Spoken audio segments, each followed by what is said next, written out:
Halo semuanya, selamat datang di pembahasan kita kali ini. Hari ini kita bakal mulai petualangan yang agak beda.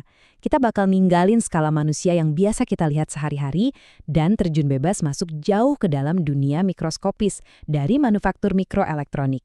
Bersiaplah karena apa yang bakal kita bahas ini sebenarnya adalah fondasi utama dari hampir semua teknologi canggih yang kalian pakai setiap harinya. Oke, langsung aja kita mulai tur mikroskopis ini dengan satu fakta yang bikin geleng-geleng kepala. Coba bayangin angka ini, 4,3 miliar. Yap, itu adalah jumlah transistor yang berdesakan di dalam satu unit pemrosesan grafis atau GPU modern. 4,3 miliar mesin individu yang bekerja bareng-bareng dalam harmoni sempurna dan semuanya itu muat di ruang sebesar telapak tangan kalian. Gila kan? Nah, buat ngasih sedikit gambaran, coba deh bayangin seekor semut. Di dunia kita, semut itu udah pasti kecil banget.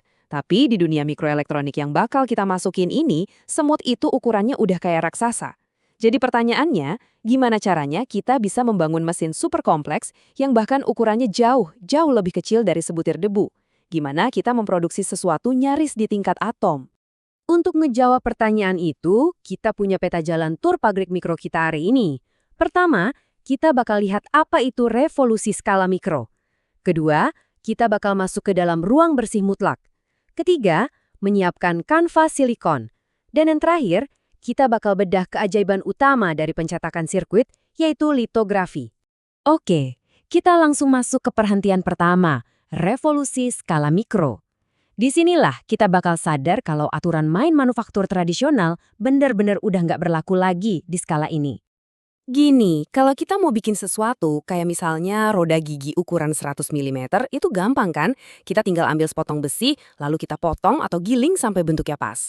Tapi coba bayangin kalau komponen itu ukurannya cuma 1/1 meter. Pisau atau alat pemotong paling tajam di dunia pun bakal terlalu raksasa dan kasar. Kita udah nggak bisa lagi memahat. Sebagai gantinya, kita harus menggunakan teknik super canggih seperti litografi optik dan etsa kimia. Jadi alih-alih dipahat, kita pada dasarnya mencetak komponen tersebut. Beralih ke bagian kedua, kita bakal menjelajahi lingkungan super terkontrol yang mutlak dibutuhin buat membangun barang mikroskopis ini. Kenapa? Karena pada ukuran sekecil ini, musuh terbesar kita justru adalah sesuatu yang bahkan sering nggak kita sadari keberadaannya. Disinilah kita berhadapan dengan masalah kebersihan yang levelnya udah ekstrim banget. Ruang operasi rumah sakit modern yang kita anggap sangat steril itu ternyata masih punya sekitar 10.000 partikel udara per kaki kubik. Tapi di pabrik microchip alias clean room kelas 1, cuma boleh ada maksimal 1 partikel aja. Kenapa harus sebersih itu? Karena kotoran dari manusia kayak serpihan kulit, rambut, atau sisa parfum itu ukurannya masif banget dibandingin sama sebuah transistor. 1 butir debu jatuh aja ke atas chip, dampaknya udah kayak meteor raksasa yang ngehancurin seluruh sirkuit. Makanya, pabrik ini harus ribuan kali lipat lebih bersih dari rumah sakit. Nah, sekarang setelah kita pakai baju anti debu yang super rapat dan masuk ke ruangan bersih ini, kita lanjut ke tahap ketiga, menyiapkan kanvas silikon kita. Di sini kita bakal sedikit ngomongin soal kimia yang sangat presisi. Semuanya bermula dari yang namanya semikonduktor. Sesuai namanya, material ini ada di tengah-tengah. Dia bukan penghantar listrik murni kayak tembaga, tapi juga bukan penghambat listrik kayak karet. Dan di industri ini, silikon adalah rajanya. Kenapa harus silikon? Selain karena jumlahnya yang melimpah banget di bumi, silikon itu tahan beroperasi di suhu yang tinggi. Dan yang paling keren, dia bisa ngebentuk lapisan oksida pelindung yang bertindak sebagai isolator listrik yang luar biasa bagus. Coba deh kalian perhatiin gambar ini. Kontrasnya luar biasa banget kan? Di satu sisi, kita punya wafer silikon mentah, mulus, mengkilap, kayak cermin kosong yang siap digambar. Dan di sebelahnya, ada prosesor yang udah jadi, sebuah labirin kompleks yang bikin otak lumayan pusing mikirinnya. Perjalanan dari kanvas kosong sampai jadi sirkuit super cerdas ini benar-benar maha karya teknik manusia. Terus gimana caranya kita dapat kanvas semulus itu? Gini urutannya. Pertama, kristal silikon raksasa diiris tipis-tipis pakai pisau bertatakan berlian. Kemudian pinggiran cakramnya diamplas biar nggak gampang gompel dan permukaannya dipoles habis-habisan secara kimia dan mekanis. Hasil akhirnya, sebuah wafer setebal 0,5 mm yang mulus tanpa celah siap jadi fondasi sirkuit kita. Tapi kadang-kadang wafer mentah aja belum cukup. Nah, disinilah konsep epitaksi ini beraksi. Para insinyur bakal menumbuhkan lapisan kristal tambahan di atas wafer dari uap gas super panas. Lapisan ekstra ini posisinya sejajar sempurna dengan struktur kristal di bawahnya dan benar-benar murni tanpa cacat sedikit pun. Intinya, ini semacam upgrade buat ngedongkrak performa perangkat yang nggak bisa kita dapetin dari wafer aslinya. Oke, kita sekarang sampai di puncak tur pabrik kita, litografi. Ini adalah bagian paling ajaib, di mana microchip ini benar-benar mulai dibangun, lapis demi lapis di atas kanvas silikon kita. Untuk membangun sirkuitnya, kita harus numpukin lapisan-lapisan material mikroskopis ke atas chip. Menunya ada banyak. Evaporasi itu menguapkan logam dalam ruang hampa. Sputtering menembakkan ion. Terus ada CVD yang pakai gas reaktif. Tapi yang menurut saya paling gila adalah atomic layer deposition atau ALD.